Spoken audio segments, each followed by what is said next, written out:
Welcome to another episode of Health Matters with the extraordinary PA Lynn Szabo. What are we going to talk about today, Lynn? We're going to talk about doing your research and how you might go about that in actually a constructive way, in a informed and educated and critical thinking kind of way. Because there is free and reliable medical information out there that can help people make decisions. If you say maybe your doctor hasn't really given you the information you need to make your decision, well, if it was me, I would go on the internet to a credible site and see what I could learn about the situation. So doing your research is actually a really important thing. And when I'm in the exam room, I actually call it maximizing resources, which is slightly different, but in order to maximize your resources, you have to do your research. Like you need to do your research or I need to do my research? Like a person who has a question about what's going on with them needs to do the research. I do my research too. Okay. It's not like I was somehow born with it.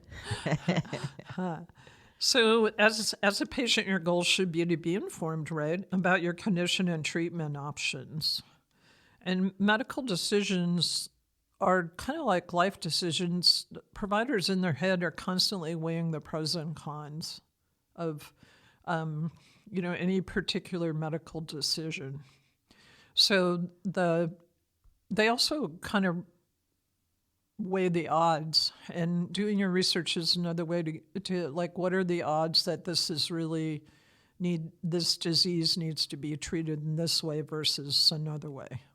What are the odds for success? So that's kind of like I stepped on a nail. Do I need to have antibiotics or not? How deep did it go? What are my risk factors? Am I diabetic? That kind of a thing. All of those things. That's Totally. what's going through your head. Was it in a chicken coop or did you step on it in Ace Hardware?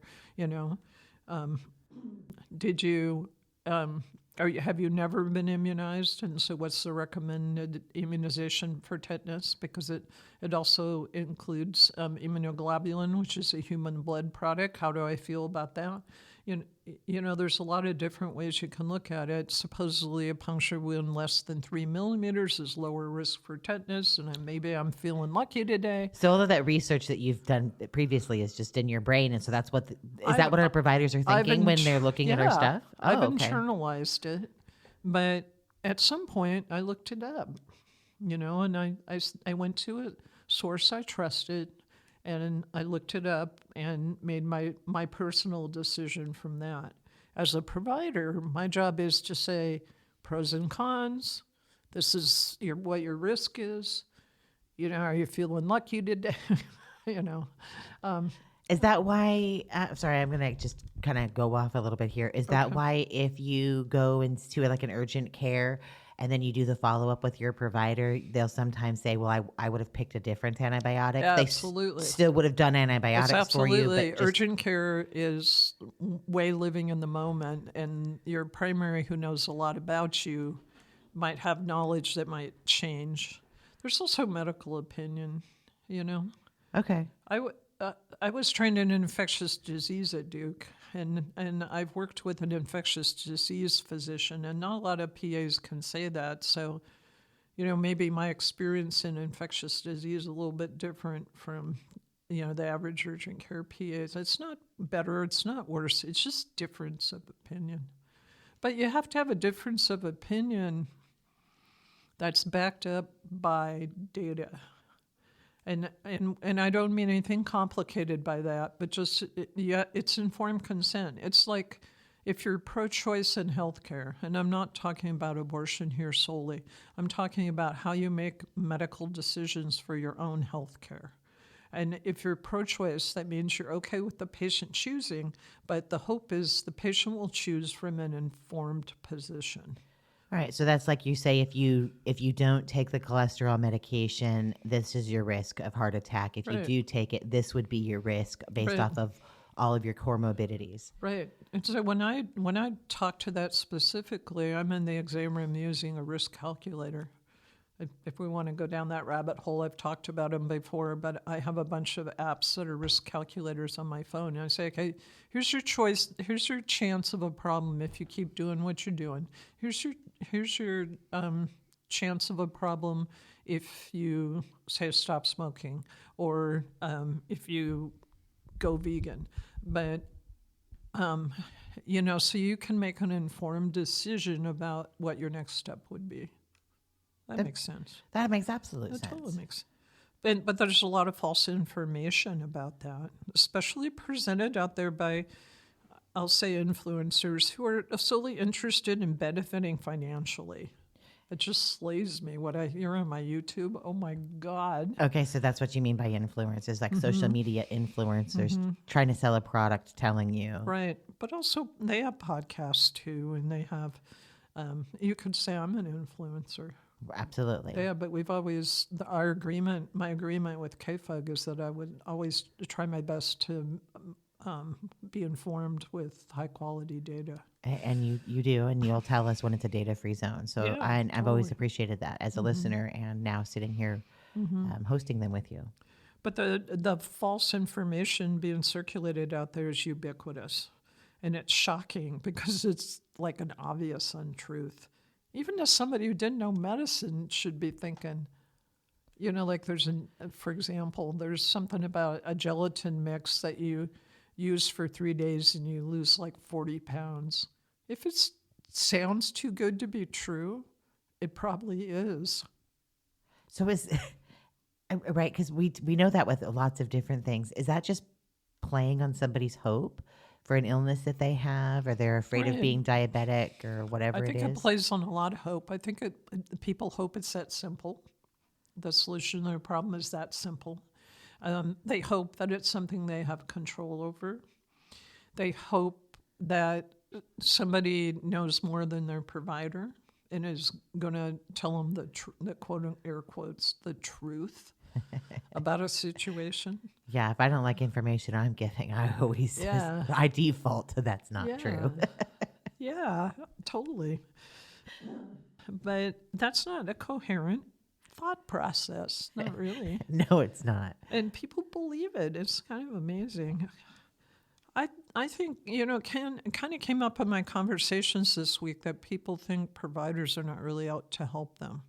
We are. Wow. We are out to help. We are. We're limited by good medical practice, by state laws, by federal laws, by Insurance companies.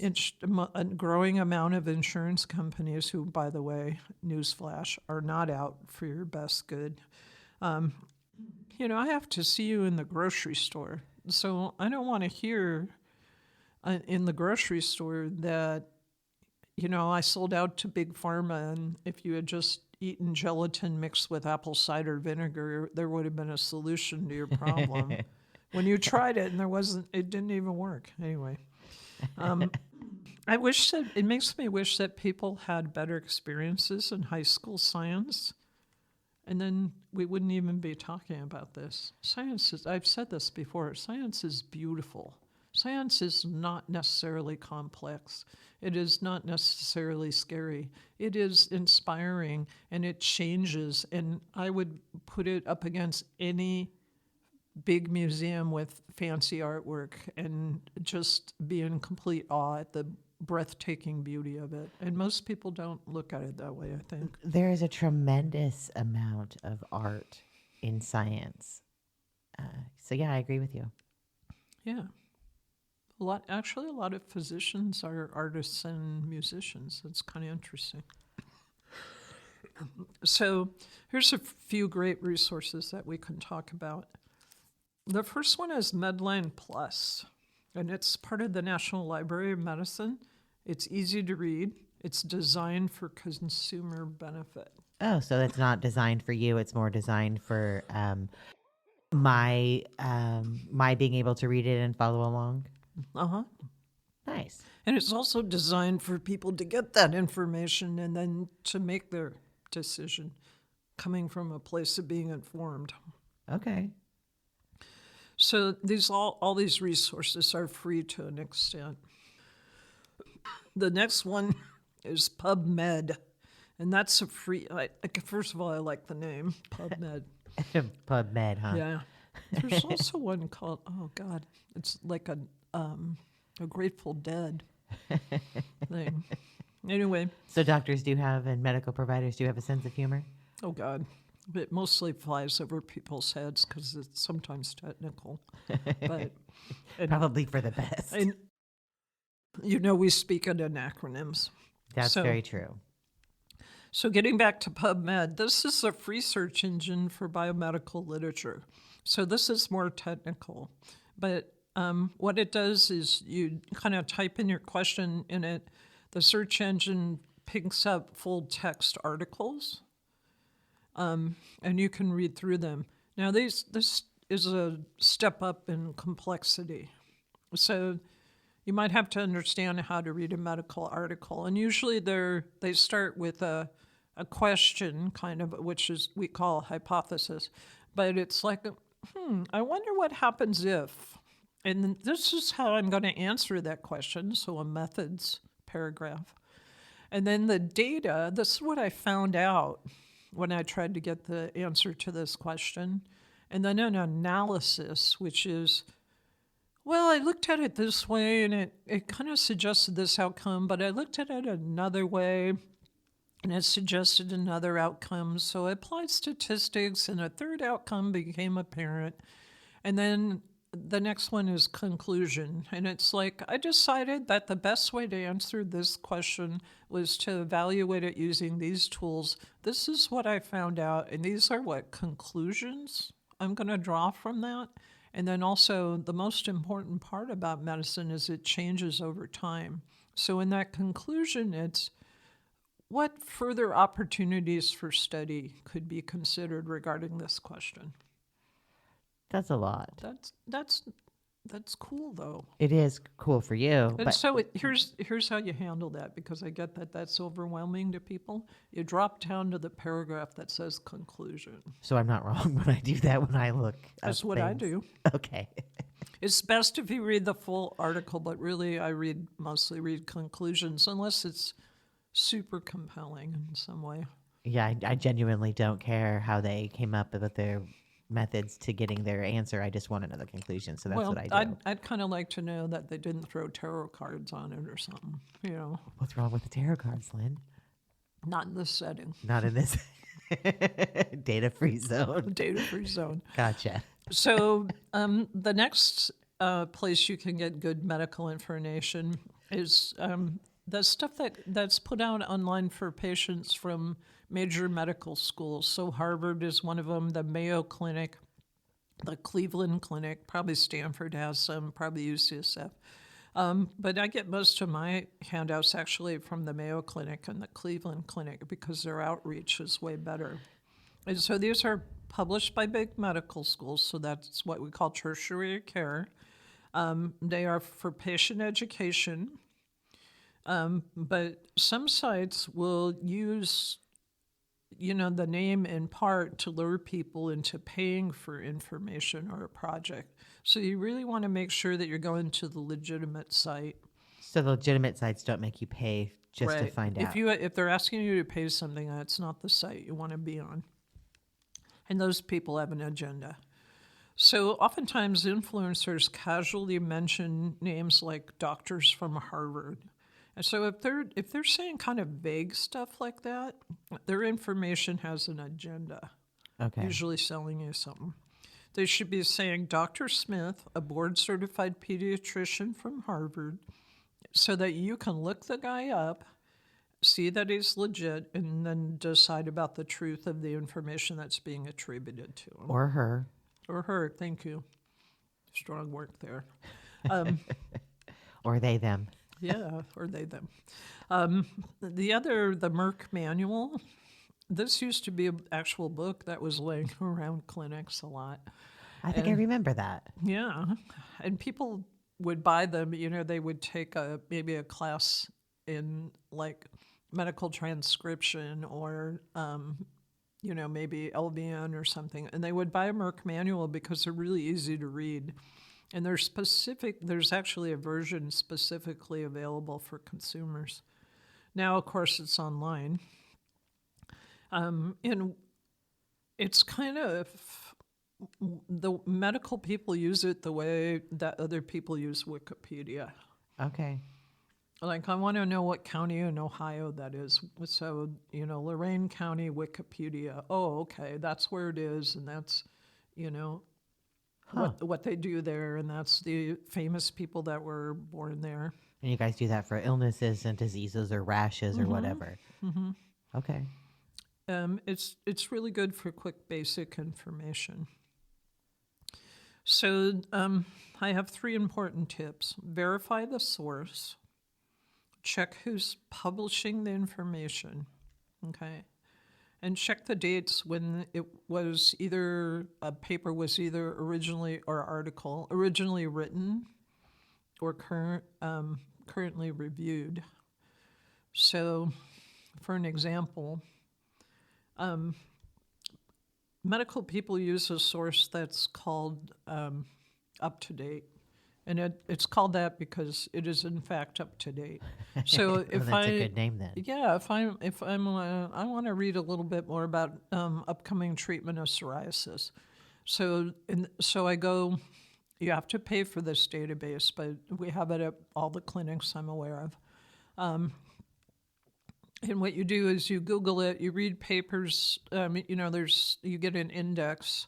And am I more interested in treatment, or am I more interested in what the pathology is under the microscope?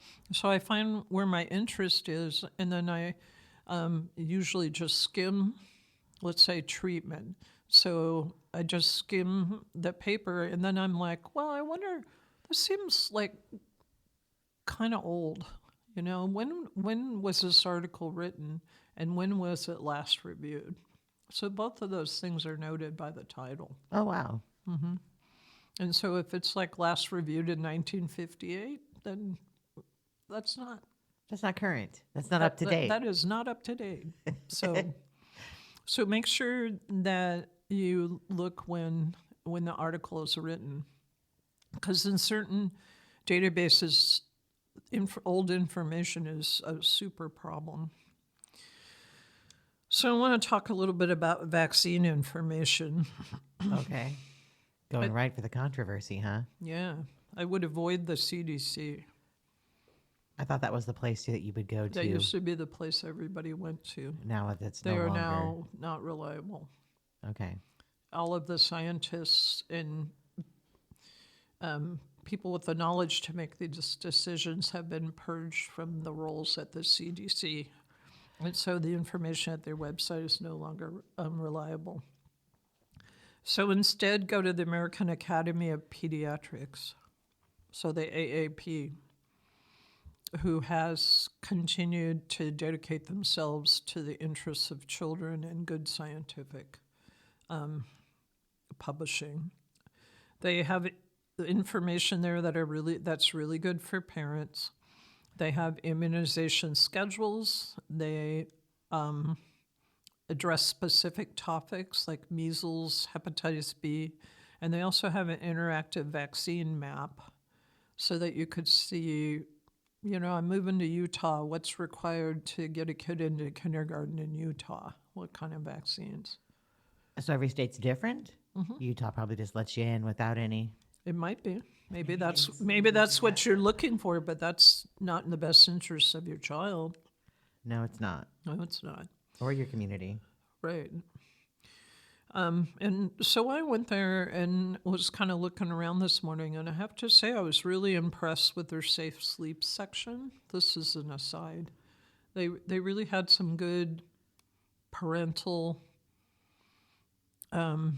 information and advice on how to have your child sleep safely, because it's a hot topic in pediatrics right now. Okay. And I thought it was common sense and evidence-based, so I was impressed with it. And I just scratched the surface, actually, of the website. I think anybody that has kids should go. The AAP, so American Academy of Pediatrics. Okay. So here's some other fun sources that I use. I use Google Scholar. So my college-age child, when she who's actually an adult now, but 10 years ago when she was an undergraduate, she said, just look it up on Google Scholar. And I said, what are you talking about? And then, so she opened that door for me. I had no idea. That's pretty cool. I use it when I have a question that I'm trying to figure out. And here's an example. I got yelled at for letting my dog poop in a public space. And part of Did you not clean it up, Lynn? No. And so part of Karen's, the woman who was addressing me, was talking about disease potential. And so I thought, well, that's a reasonable question. You know, what kind of disease? I have an interest in veterinary infectious disease. So I went to Google Scholar and I looked up 3 papers on the relative disease potential of dog poop versus horse poop. So that was the question. So a random woman yelled at you, and you decided to research it. It's probably good I don't have a lot of free time. Anyway, Lynn, I freaking love you. Well, just so you know, horse poop is way more dangerous to the human being than dog poop. Well, what about cat poop? I was just comparing the data. Were limited to dog poop and horse poop. Oh. Because it bugs me when I'm on a trail and, you know, and there's horse poop everywhere. I don't know. I think if I have to pick up my dog poop that's in some obscure location and not on a trail, then why do I have to hike over horse poop? Anyway, I digress. But horse poop is way more dangerous to humans than dog poop. Really? The thing is that dog poop is disgusting, and nobody wants to step in it because dogs are obligate carnivores, and the way they get rid of excess sulfa from the meat products is to have really disgusting poop. So I read all about this process, and then, you know, horses are obligate herbivores, right? Uh-huh. And so they're just basically pooping out kind of processed straw or hay or oats. Right, and parasites and all kinds of other fun things that it's in there. Right, they have Giardia, and that's why we treat them with ivermectin, because it's a legitimate use of ivermectin to treat for horse parasites. Anyway, but I digress. So I think somebody could also ask legitimately what sources I use for the show. Okay. That's a fair question. It is a fair question. What sources do you use for the show, Lynn? I use a lot of different ones. It kind of depends on the topic. What I don't do is, you know, go to YouTube videos or something You're like not that. using YouTube for the research on this I am stuff? not. I am using Wikipedia to get maybe a quick understanding, not necessarily buying into all the details, but to maybe start with a structure of what I should be thinking about. And then I go to medical resources like Up to Date and Hippocrates. And those 2 sites are paid sites. Up to Date is paid for by my employers, and Hippocrates is something I pay for about $200 a year. It's on my phone. And I also have a lot of uploaded risk management tools that I use that are from legitimate medical sources. And so I'm able to kind of draw conclusions from that or get information about, you know, risk of certain diseases or certain procedures. And so there's a lot of thought that goes into medicine. If your provider is running behind, it's possible that they just had a great idea for how to take care of you better, and they're just doing a little bit of research really quickly to see if it's something that would benefit you, and then, you know, how they would present it to you. So we're not sitting around playing online poker or golfing, not at all. I mean, you can kind of tell over the years that I'm obsessed with the beauty of science and medicine. And that's where I spend my time. That's where my brain lives, and that's how I want to interpret to patients. What I find out from science and from medical study is it's in the best of it, not just, you know, something random. Although Gotcha. it comes across like that, but I want to bring the best of that information to my patients so that they can make informed decisions. I don't particularly, as a provider, buy in to what they're doing sometimes, Okay. but it's their decision. I want them to make it an informed one. Okay. Um, So it's really important when you're going to see your provider, if you're going to make an informed decision, you're going to do all that research as a patient. The provider's going to do all of that research, that you do tell them, I am taking gelatin with apple cider vinegar, and I'm doing these things, and I drink a gallon of grapefruit juice every third day, right, so that they know, so that they can help you understand what all of the risk factors are, and then what to take with the medications and things. right. So have that honest And conversation. if you really want to, if you really are impressed what the YouTube influencer says about gelatin and apple cider vinegar, and you just know in your heart that's the way for you, see what the downside is of not embracing legitimate medical thought on that, whatever subject that's usually weight loss. So whatever subject that you're concerned with at that moment, All right. you should maximize your resources to make good informed decisions. Look at both sides of that issue. Mm-hmm. All right. So no confirmation bias in medical research. You have to look at both sides. Right. All right. Well, that's good to know, Lynn. And you can do more than you think online. You don't have to go to YouTube. You don't have to go to podcasts that are selling you stuff. You can go to legitimate medical sources. Legitimate medical sources. Mm-hmm. Nice. And are you trying to sell us anything today, Lynn? My secret plan. Or you're going to start selling apple cider vinegar, aren't you? Yeah, that's right. Lynn's fish oil melts the pounds away. Not. No. What I'm selling today is make an informed decision. Critical thought is becoming more and more important in a complex world. It extends beyond medicine. But medicine is a good place to sharpen your skills. And maybe by the next time the next pandemic rolls around, fewer people will have to die. Yeah, it does seem like as we do more and more medical research and we have quicker access to people and places and things like that, that it is something that will happen Yeah. again. And if not, then, it seems to happen every 100 years. So Yeah. maybe we'll be better prepared. Thank you so much, Lynn, for talking to us about this today and teaching us how to do our own medical research and have that conversation with our providers. I appreciate it. So what are we going to talk about next week? Well, I think hospice care maybe. We've had somebody come on and talk about hospice care before, but it's kind of a topic that's come up in my practice, and maybe it's something that we'll be talking about next week. We'll see what the Absolutely. week Good brings. topic.